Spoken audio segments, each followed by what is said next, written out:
What is going on, everybody? This is Mike Hughes, aka The Shy Kid. You are listening to The Shy Kid podcast presented by Give Us a Shot Network. So make sure you give us a like, give us a follow if you haven't already, because it does help us oh so much. And you can follow us the entirety of the 2024 season as I am in emotional distress, I guess. Welcome to the therapy session, baby. Welcome to the therapy session. That's really all I could say. There's no other way around it. That's exactly what this is a fucking therapy session, because the Chicago Bears, throughout my almost 25 years of life, have made it almost impossible to love this team 2-3 weeks into the regular season. That's just what it is. I mean, it's just what it is at the end of the day, because you watch something be built from the ground up, and you believe in it, and you expect it to be great, and you want it to thrive. It's like your own born baby, and then you find out. I mean, I don't even. I have nothing. I have no witty comments. I have no witty jokes. Matt Eberflus and the Chicago Bears offense have stumped me for the first time. My smart ass mouth, for the first time ever, has nothing to say. That's just what it is, and it's disappointing. It is lackluster. It's astounding. It's honestly really impressive that for the last 12 plus years, since I was 12 years old to now, the Chicago Bears offense has found a way to stay true to itself. Screen pass after screen pass after screen pass, to strip sack, to 2-yard gain, to false start, to delay of game. I mean, they are the kings of delay of games. That's just what it is. And it's just so astonishing to me that we can remain consistent at being shit. That's what it is. And you know what? Everyone's gonna be in here right now. Everyone's coming in the live and wants to say, not everybody, but a lot of people are just saying, hey, it's just his second game. It's to give Caleb a break. I'm gonna be honest with you. On my top 5 takeaways, if we want to do top 5, because we saw enough horrible shit today for there to be top 5, I would put Caleb at 3 or 4. My number one takeaway from this game, the offensive line is still horrible, and if not, it's gotten even worse. You lose Cody Whitehair, who's been a part of this organization for 8 years. He's a starting center of the Chicago Bears. Now you're trying to rotate Sheldon and Ryan Bates. Neither are good. That's just what it is. And we should have known we should have known that from the jump. Nobody, and I mean nobody, is trading away a center for a 5th round pick. A center that they believe in. And yeah, I see Michael in the comments saying, Michael saying Cody false start Parkey or Whitehair. Yeah, 100%. 100%. But what I tell you, what he wouldn't do is just let guys blow right past him. I mean, right past him. And then you got Nate Davis. I mean, Nate Davis couldn't stop a stop sign if he was in the middle of traffic. Nate Davis couldn't stop a car if he was a crossing guard. It's really just what it is. He's horrible. He's horrible. He doesn't want to be here. I'm not going to name names because, obviously I'm not trying to get anybody in trouble in the media space, but people in the media know it. Everybody knows it. He doesn't want to be here. He doesn't want to be here. He's shown that since the second he got here that he doesn't want to play football. Highway robbery in Chicago on Midway. Ryan Poles robbed millions of dollars by Nate Davis. Period. Braxton Jones, whatever, bro. I get it. Will Anderson. But Braxton Jones is also the king of false starts. You know what I mean? So, or the king of holds. And then Darnell Wright, who is the only bright spot of this entire offensive line, could not get his shit together today. Period.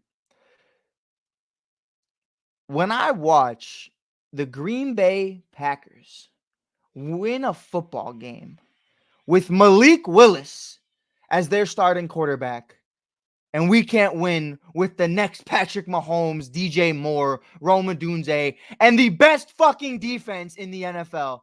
I'm sick. I'm sick. I can't. That is awful. Awful. That's number one.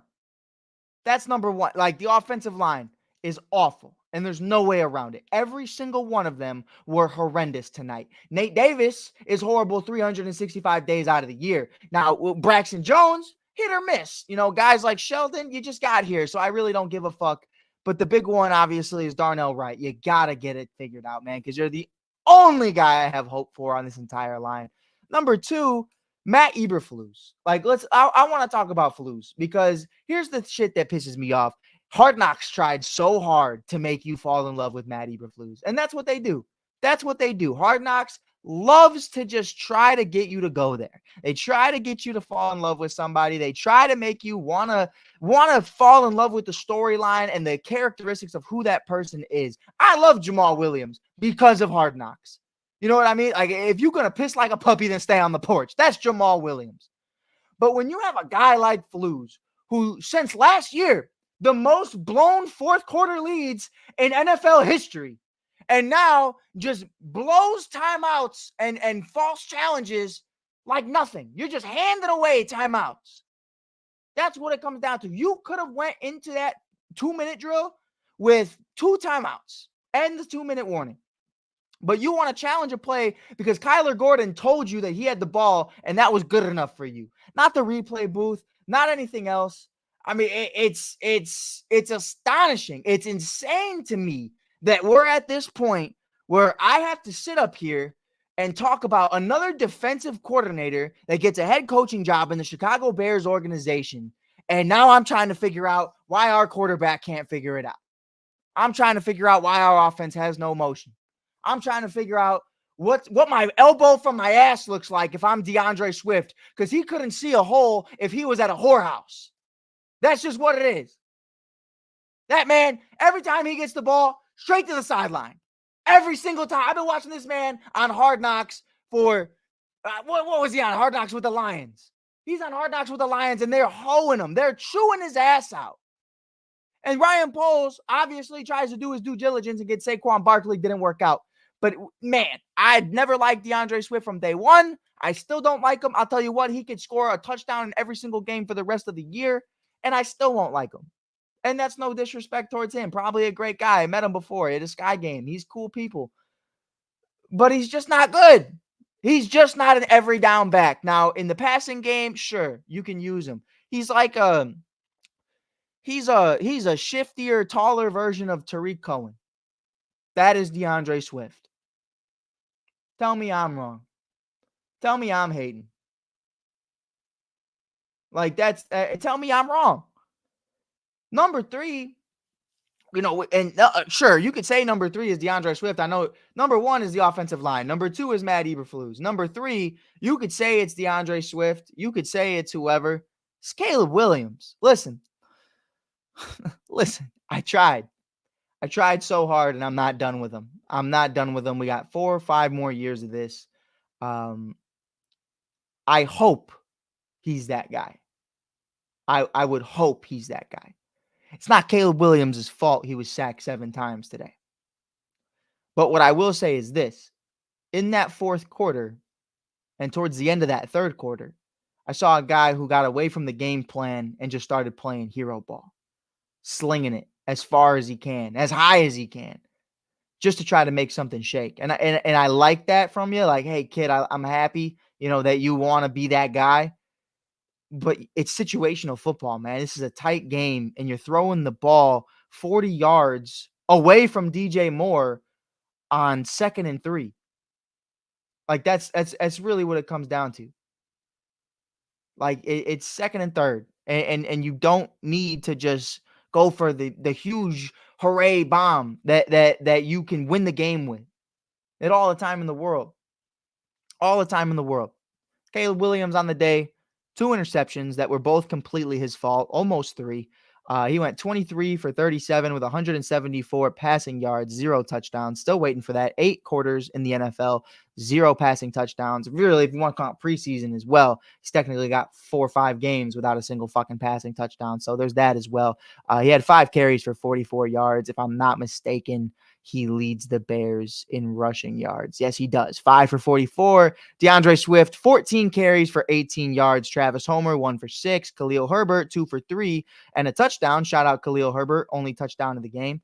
And then Roschon Johnson, who didn't check into this game, but did get punched in the face. So shout out Roschon Johnson, because for whatever fucking reason, we can just assault people on the sideline who aren't even checked into the game, who have an injury right now. And the NFL is not only not going to review that, but nobody gets a penalty for it. So shout out to the NFL. Shout out to the officiating of that game. That's complete horse shit.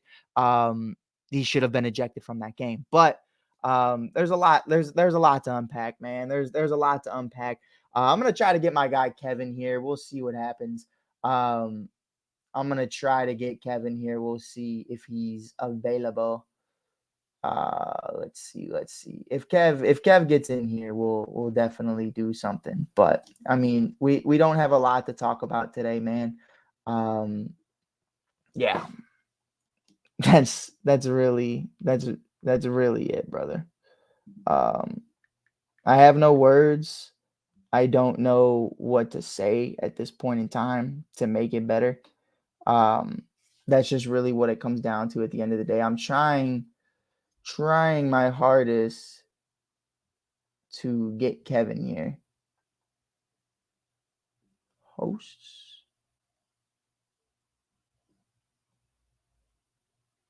Yeah, I don't know where Kev is.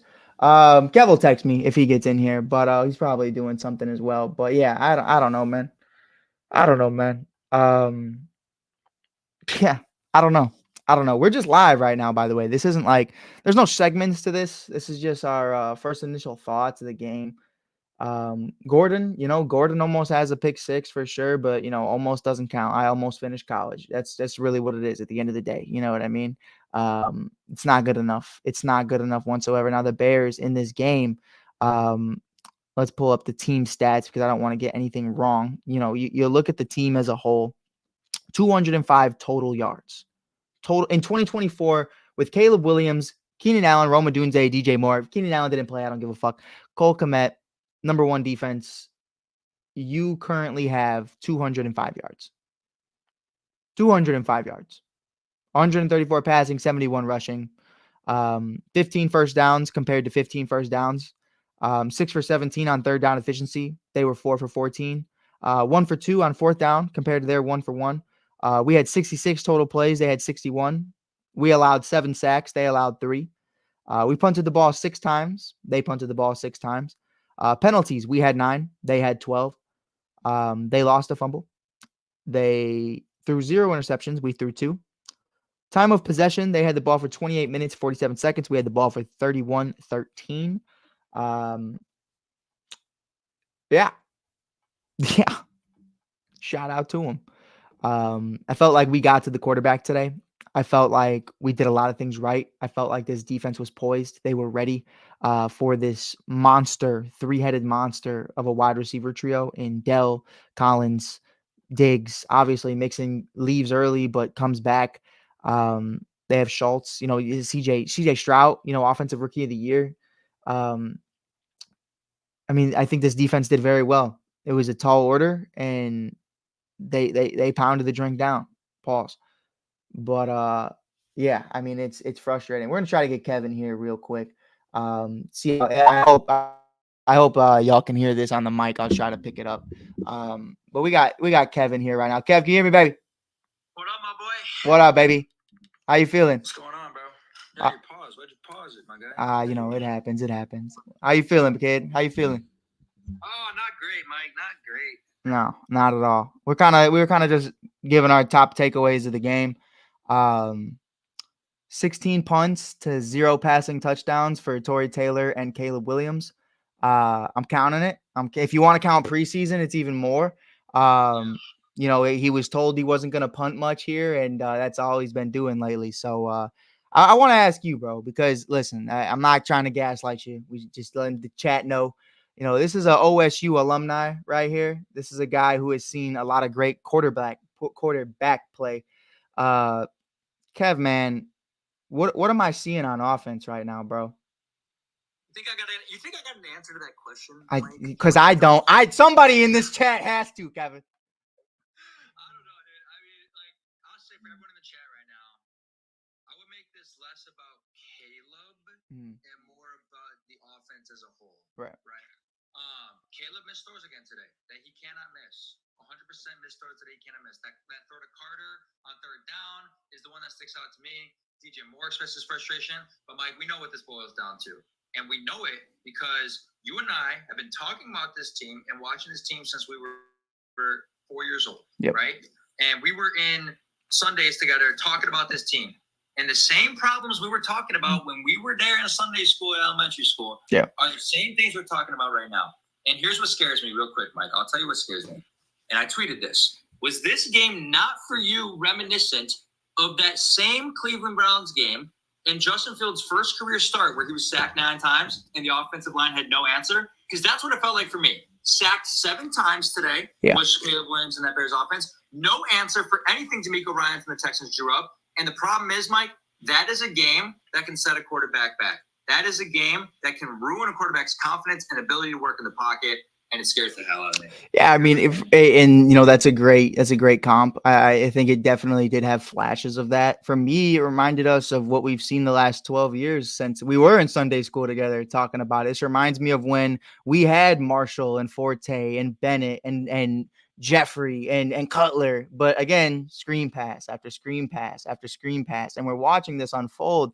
And it's hard when you're a diehard Bears fan like us, and I have to call out the glazing of the announcers throughout this game. This is the moment Caleb Williams is going to start ripping it in the fourth quarter, and that's exactly what he did. And he started ripping it, trying to play hero ball, and you're kind of wondering to yourself, why are you getting away from what you've just had him do the last 3 quarters? And why I ask myself that is because it's continuity. You're trying to put together an established offense, and whether it's shit or it's not, it's consistent. And I think that's the only thing we want. Like, you can't tell me last 2 minutes of the game you're going to start drawing up plays for DJ to go 40 yards down the field, but we didn't see that the entire game pretty much. And that's stuff that really frustrates the hell out of you, and especially when you got Gerald Everett, who I told you from day one, give me Tommy Sweeney. It just turned into one of those things where it's like, when you come into the game and you are drawn up and that player's for you, you have to make it. It's critical. So a lot of frustration. I know Cole Kmet's done a lot more podcasting than he has caught footballs in the last 2 weeks. Not his fault, though. But that's the frustration is and that wasn't a shot at Cole again. He, first of all, 85 pod, shout out to him. That shit's phenomenal. But I will say, I had aspirations for Cole Kmet to be a low-end top 5 tight end by the end of this year. I believed he finished the year last year already top 10, and for them to not utilize him at all in this game plan, is that Shane Waldron, or is that because this offensive line can't stop a cold right now? And I think it's a mix of both. So there's just frustrations all around the board. I want to ask you something without you getting in trouble, and the YouTube and Facebook can't see it. So just like, you could just hit me with this if you don't want to talk about it. But I mean, Nate Davis, bro, does not want to play fucking football. How do you feel about it, bro? I know you talked to him a couple of times, but like I hate the guy with my soul right now. I mean, it's bad, dude. And like, this is what happens when you're not present at training camp, right? And it's the first couple weeks of the season. You don't have any continuity with the offensive line. And look, it's not just Nate Davis, dude. I mean, Darnell Wright was, horrible, the 9th overall pick, and he is committing false start penalties. He can't block Will Anderson. Braxton Jones on the other side had a tough day. Braxton Jones is out here chokeholding people. I mean, it was insane. I mean, it was honestly, it's our fault. I'll tell you why it's our fault, because we know that this was a problem. Yeah. We know that the offensive line was a problem. And they didn't do anything in the offseason to fix it. They did nothing in the offseason to fix it. They didn't draft a player at offensive line. They didn't get a big-ticket free agent signing at offensive line. They missed out on a couple big opportunities they had. They went for Ryan Bates and Coleman Shelton. Yeah. That was their best that they could do. And I think because of Caleb and everything, we swept it under the rug. Right. We said, you know what? It'll be fine. Look at the playmakers we have. And sometimes it works, but in a league like this, against a front four like that, it doesn't matter how good or how open your playmakers are if you have no time to throw. And the dialing up blitzes that you can't even protect. Right. I mean, it was embarrassing to watch that offensive line today get dominated every snap. And seeing Caleb getting hit and on his back and just him losing confidence throughout the game. Like, did you not witness that? He was losing confidence Did you, as the game went on. My buddy Carlo, we're in a group chat. By the way, shout out Kevin Lapka, and I'm gonna give shit to James Morgan because I made a historically horrible trade today or the other day. But we're in this fantasy chat, and he says literally that Caleb doesn't even look like he wants to go out there in that final drive. And normally we're just talking shit, and that's just what it is. We're talking shop, but Caleb really didn't look like he wanted to go out there for that final drive. You talk about the composure, you talk about the confidence. This is your team, this is your city. He looked like he was just ready to go home, and that's to no fault of anybody. But like you said, man, to that point, I think we break it down and we unpack it for what it is. And I felt the entire time that we didn't do anything to the offensive line because we really didn't. You lose an 8-time veteran on this team who was a Pro Bowler once, who's played left guard, who's played center, and Cody Whitehair. Understandably so. Cody kind of walked himself out of this building. I mean, he walked himself down out of this building. But to not replace him, we talked about it before you came in a little bit. If you're getting a center for a 5th-round pick, you're not getting a good center. And I think that's just what because no one, even if it's a 1st-round pick, I don't believe anybody in their right mind in real football is trading away their center unless they truly believe they're going into an absolute rebuild. And that is something for me where it's frustrating. It's frustrating because we took a guy who barely even played in 2023 and expected him to come in and be great. Not only did you do that with Ryan Bates, but now he's not even starting because you have Sheldon starting. And it's just frustrating, man. And I don't, like Paul said, he said, I remembered specifically, he said this 2 years ago, it's not going to happen overnight. And I think we've come really far. We've come really far. And, that's why when you bring me back down to earth about, hey man, we got to trade 2 firsts for Micah Parsons today. Like, I'm ready for it. Those are one of those things to where I can't say that anymore though, because we do need those picks, because we still do need this entire offensive line outside of Darnell Wright, in my opinion. And I think it's super frustrating, man. But what do you but while I got you, what do you think about the whole situation with Matt Eberflus? I went on a little rant before I came in here because we were doing Fire Flus Fridays for a while last year. Hard Knocks tried, man. Hard Knocks tried to sell us on it. Hard Knocks tried to make me fall in love with them, and I wasn't buying it. The challenges tonight, 0 for 2. I mean, how did you feel about that? Yeah, it was bad, and I put him in a bad position at the end of the game. If you have both of those timeouts with a minute 45 to go down the field, you have a lot more possibilities on what you can do on offense. I don't think they would have won the game anyway. Probably not. But that is an option. I talked myself back into Matt Eberflus this offseason. Like, I was out on him last year. I thought he was going to be fired, and I was like, well, he's not fired. I might as well go all in on him. And I think, it's just really what we thought about it from the start, dude. He would be like the best defensive coordinator in the league, but he's just not a head. I just don't know how good he is as a head coach. And that's really what it is. That is really what it is. He's a great guy. He connects phenomenal with his players. But when it comes to those decisions that matter on a game-to-game basis, he has not shown the ability to consistently make the right decision that puts his team in the best position to win the game. Right. And that's what this league is about. That's what the NFL is about. And last week, he did to an extent, right? I mean, he dialed up some great things that allowed the Bears to come back down 17-0 against the Titans. But that's not going to fly against C.J. Stroud, DeMeco Ryans, and the Houston Texans. That's not going to fly against the Green Bay Packers, Mike. That's not going to fly against the Detroit Lions. Heck, that might not even fly against the Minnesota Vikings, the way they're playing and how good Kevin O'Connell is. And, I don't want to be that guy, but the thing that I thought about immediately when they drafted Caleb, and this was one of my biggest fears of them drafting Caleb, and why I for the longest time proposed the idea of keeping Fields around. And obviously, in hindsight, it was the right decision to take that. But that's not what we're doing here. What we're doing here is 2-0, 2-0. I'm just saying. I know. I love my 2-0.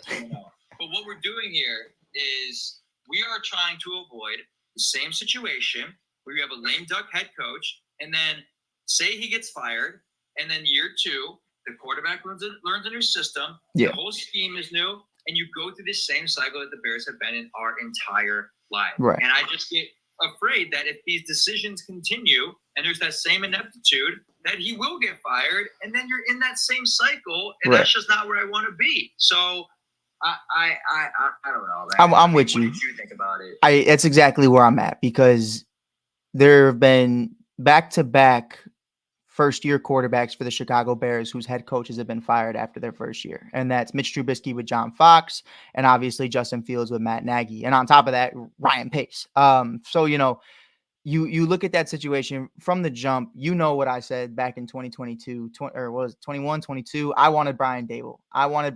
Because not only do I think that guy eats 12 Dicka sausages a morning and a whole pack of Old Style, I think he just looks Chicago. He walks Chicago, and he just moves the right way. Could that be a possibility of somebody we hire at the end of the year?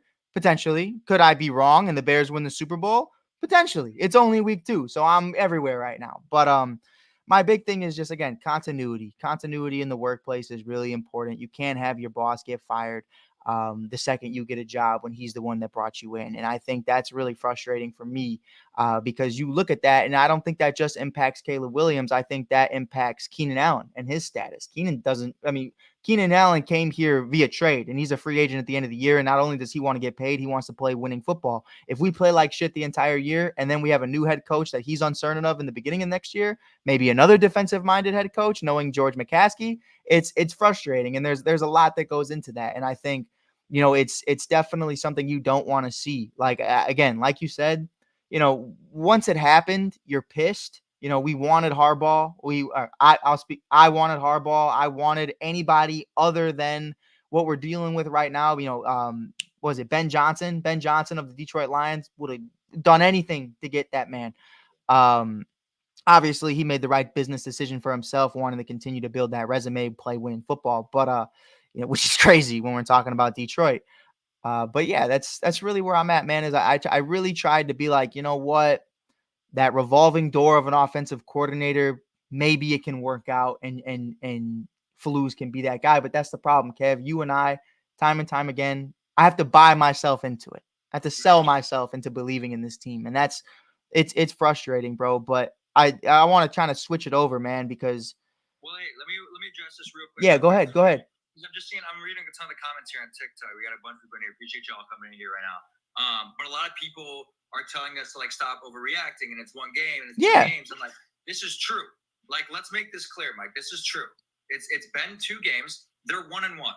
They're not 0-2. No. Their defense is phenomenal, and they will win at least 8 games this year. For sure. Still believe that. I do believe that. But the things that we're talking about right now are things that have happened the past couple of years. That's why it's relevant. Past decade, really. Past decade. Yeah, a decade, yeah. But it's as far as Eberflus goes, right? These are consistencies that we've seen for 34 games, 36 games now. But I just want to say that all these people are correct that it is 2 games and the defense is great and all this is true. Here's where the concerning thing is. I'm not worried about Caleb Williams, the player.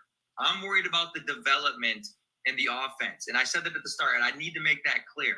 I believe Caleb Williams is going to still be a good quarterback in the NFL. That's not what we're saying here. But it's that same idea and that same philosophy. Okay, if Caleb is going to get better, how is that going to happen? Because you're not picking up a big ticket free agent off the street at offensive line until the end of the year. You're not drafting anyone until the end of the year. You have 15 games left to play this year. How does he develop?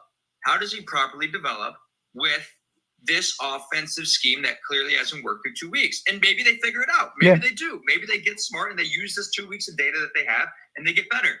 But that's the thing that's more concerning to me than just, let's give up on Caleb.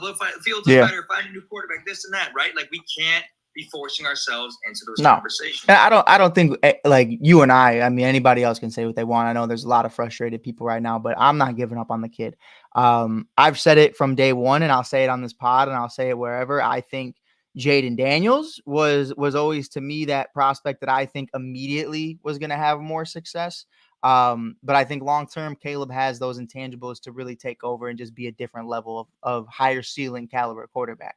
And we've kind of seen that throughout the first 2 weeks. Jaden's really playing his style of football, which is very Justin Fields similar type, style. And the problem right now when you see a guy like Caleb is you make these comps, right, to Tom Brady, to Aaron Rodgers, to Patrick Mahomes, but Patrick Mahomes doesn't make those type of sidearm throws with no offensive line. And I think, we all try to pretend to be the next, Cincinnati Bengals who had a horrible offensive line, passed on Penei Sewell for Jamar Chase and ended up going on a fucking run. That's great. But when you look at the grand scheme of things and what happened from that point on, they've had those same issues. Yeah, by the way, shout out Jamar Chase. You're a fucking knucklehead. Yeah, I mean, wilding today.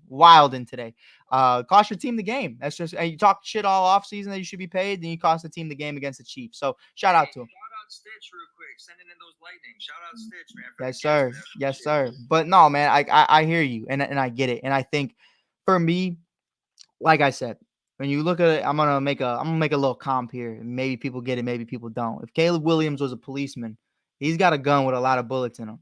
And that's great. You got Keenan, you got Rome, you got DJ, Cole, everybody. You don't got no vest on.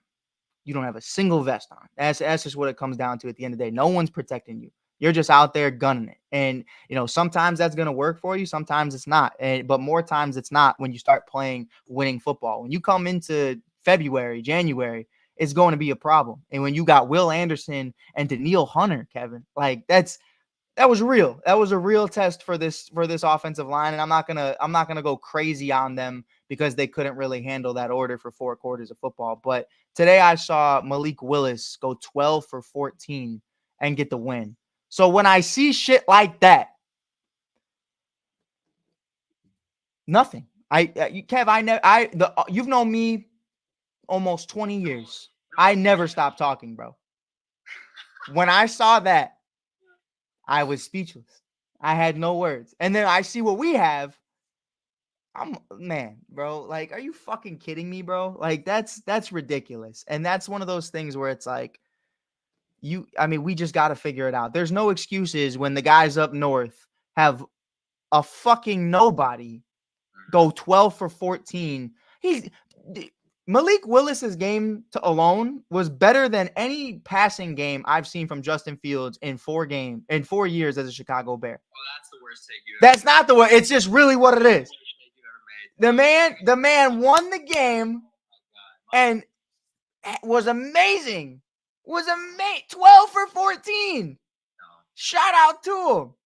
That's a terrible. And you know I love him. You know Justin's right here. We love Justin.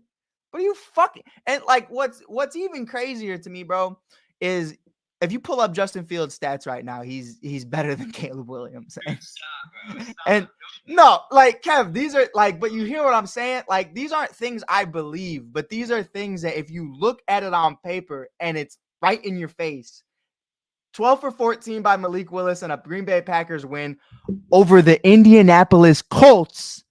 And then you have Justin Fields, who's 2-0, who wasn't even supposed to be the starter, who wasn't good enough to beat Caleb Williams, is 2-0 and he's throwing more passing yards per game than fucking Caleb Williams with Rome Odunze, DJ Moore, and Keenan Allen. That's fucked up. And that's what it is. Oh, Keenan Allen didn't play today. Rome Odunze and DJ Moore are still there, Kevin. Cole Kmet is still there. DeAndre Swift, who I said from day one, and Kevin, I love you. I love this is why I love doing pods with you, bro. It's because we could just go back and forth. Because we're gonna talk about the trades I made in fantasy before we get out of here. But I want to talk back to what you told me in March when you told me the DeAndre Swift signing was a good signing. And I told you from the rip, the man cannot find a hole and he is not built for this offensive line. Like when the reason you go, and I understand they tried to get after Barkley, it just didn't work out. Understandably so. He wanted to go home. But DeAndre Swift wasn't the answer. The man's going to the outside the entire time. The man is great in the passing game, but that's cool. But before you came in here, I gave a shout out to your old favorite Bears running back. I said he's just a more glorified, taller version of Tariq Cohen, and that is DeAndre Swift. That's just what it is to me, bro. It's bad. Well, that's so okay. If that's the case, right? why don't you use Roshan Johnson? You know, Well, Roshan has a level 2 concussion right now after getting the dog shit slapped out of him for absolutely no reason. Like, Kevin, can you take me through what you thought in that moment? Like, were you watching it live, or like because I was on my phone. Like, I thought the fight ended, bro. I thought it was done. And then here I look up, and then Roshan's just like flabbergasted. Like, what were you in that moment? Dude, I was watching that live, and then I didn't see it happen either in the scrum, and then I saw the replay, Right. and I'm like, how? I mean, that would have got him ejected from the game. Right. That's one of their best players on defense, and that was a first down. They might have scored on that drive if that happened. I mean, yeah, and what was crazy because just like you in the first initial play, all I saw was him push Darnell right, and I was like, oh, okay, like whatever. And then you see the replay, and I'm like, I didn't even peep that. Like, I didn't even see this happen. Like, and Roshan's so nice about it too. Better man than me, more composed, more professional. That's a man. Me personally, that's belt to ass, and I will get like. Well, Javon Wims, shout out Javon Wims. Javon Wims is always going to be one of my favorite Bears wide receivers just for that specific reason in the Saints game. Like, you took my chain, it's over with. I'm snatching everything. But nah, man, like this game was just so ugly. And you look at it, he gets sacked 7 times. We get 3 sacks on the day, so shout out to him. Kyler Gordon was pretty solid today. You know, I mean, Tyreek Stevenson, who was player of the week last week. I mean, bro looked like an AFL player today. Um, but I mean, the third down efficiency for me was just kind of everything. You're looking at 6 for 17. Um, I want to ask you because I think it's important, and this isn't just red zone. This is more on third down plays. DeAndre Swift was never that guy. Whether that was in Detroit, they usually went to Jamal Williams. Whether that's in the red zone or on third down, obviously the tush push last year when you were in Philly. Um, on third down, when Roshan Johnson gets back, do you think that's primarily where you're going to see him, or are they going to keep trying to feed DeAndre Swift?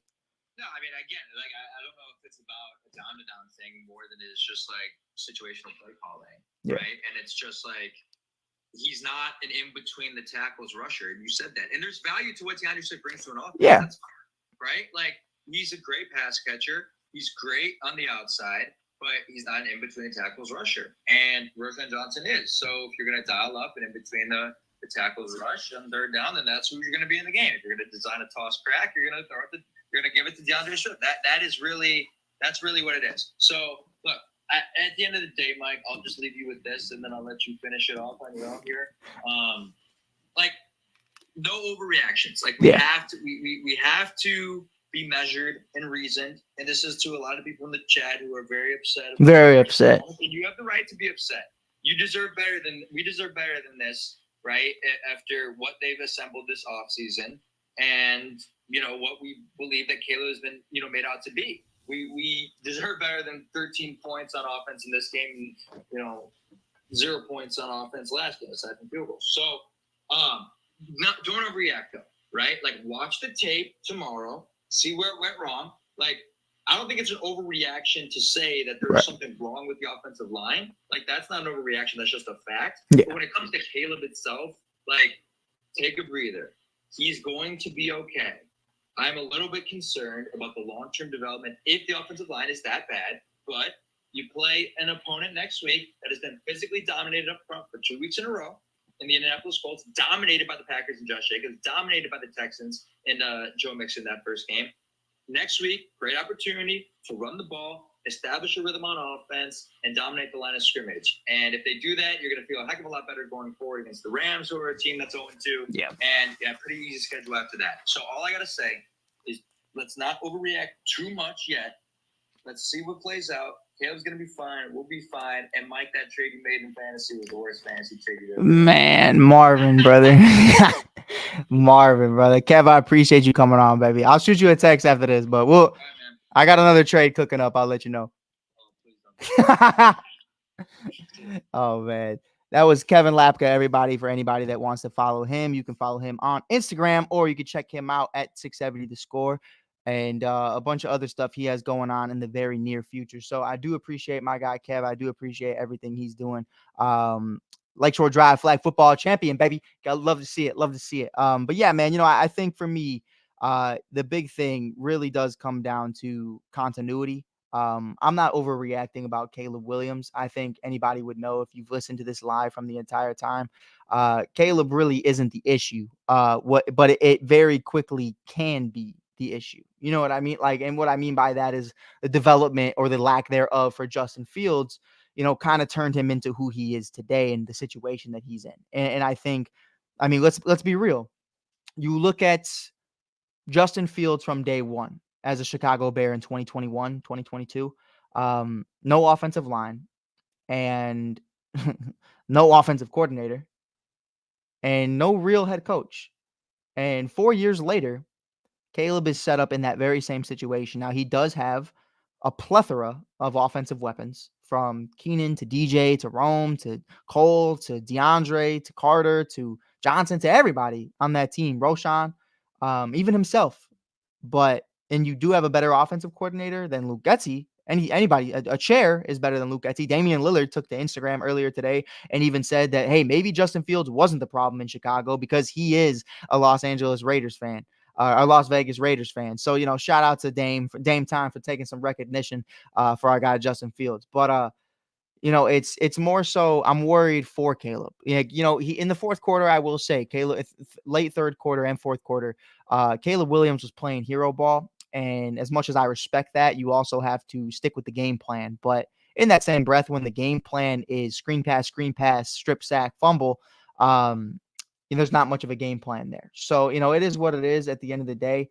We're going to have to continue to get better. We're going to have to continue to grow and just be the best versions of ourselves, which for this offensive line might be very tough, but for everybody else in this building, it's going to come down to it. DJ Moore signs a 6-year extension and he leaves this game looking like he doesn't even want to be here. And, I love DJ and I'm not saying that is the case, but it quickly can be, if this goes on 2 years. So yeah, it's going to be interesting to see what happens. I think it's going to come down to it at the end of the day. It's going to come down to who wants it more. Ryan Poles, I don't see anybody trading a center mid-season. But what I would consider is when you go into the 2025 NFL draft, you might want to trade future assets to trade up into that first round again, and get multiple offensive linemen for sure, because you can't wait. You can't wait until year 3 for things to start going. When Keenan Allen's on a 1-year deal, when this offense is as cheap as it's possibly going to be because you don't have to pay, Rome and you don't have to pay Caleb. This defense is as good as it's going to be on paper, at least as at this moment. I don't know. There's a lot of different things. There's a lot of different ways this can go down. It's week 2. It's week 2, and that's what I'll leave you guys with today. Who do we have next week? Either the Rams or the Colts. Well, with that being said, man, I appreciate you guys tuning in. Make sure you give us a like, give us a follow, subscribe if you haven't already. Smack that follow button, smack that like button as many times as possible before we get out of here because it does help us out a lot. Appreciate you guys tuning in. This is Mike Hughes, a.k.a. The Shy Kid. You are listening to The Shy Kid podcast presented by the Give Us a Shot Network. So, again, make sure you check out all of our other NFL and WNBA, NBA, MLB, everything around the sun content that we have on this network. We have amazing individuals other than myself. If you don't like me, you can always find somebody else. So until then, I'll check you guys out later. Peace. Bear down, baby. Give them a shot to do what?